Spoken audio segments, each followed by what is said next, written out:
হিন্দু ধর্মগ্রন্থ তথা মনুসংহিতার মধ্যে নারীদের সম্পর্কে কতটা কুরুচি সম্পন্ন কথা লিখতে পারে বা থাকতে পারে, এটা আসলে আমার বোধগম্য হয় না।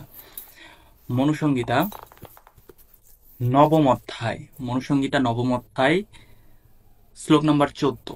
মনুসংহিতা নবম অধ্যায় শ্লোক নাম্বার 14, এখানে বলা হচ্ছে,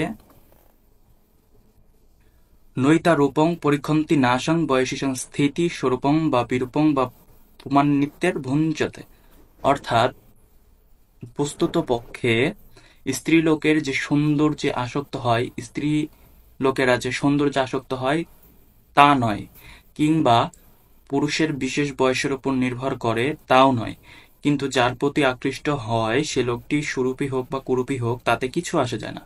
অর্থাৎ একজন নারী সম্পর্কে বলা হচ্ছে, একটা নারী একটা পুরুষকে দেখে সেই পুরুষটা সুন্দর হোক বা খারাপ হোক দেখতে ডাজ নট ম্যাটার, একটা পুরুষ হলেই হয়েছে, মানে যে কোনো পুরুষ, এটা খারাপ হোক ভালো হোক এটা ডাজ নট ম্যাটার, এটা কোনো ম্যাটার না।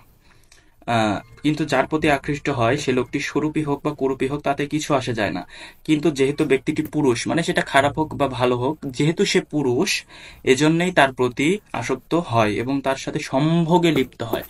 অর্থাৎ মনুসংহিতার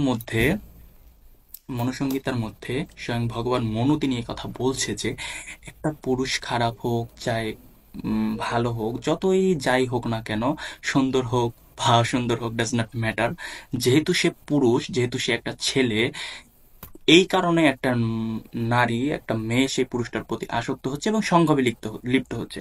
মানে কতটা নারীদেরকে ছোট করা হয়েছে দেখেন, যে পুরুষটা সৌন্দর্য, নারীরা নাকি সৌন্দর্যের বিচার করে না, মানে পুরুষ হইলেই তারা তাদের যৌন তৃপ্তি মেটানোর জন্য তার সাথে সম্ভোগে লিপ্ত হয়। মানে এতটা কুরুচিপূর্ণ কথা একটা শাস্ত্রের মধ্যে কিভাবে থাকতে পারে, এটা আসলে আমার বোধগম্য হচ্ছে না।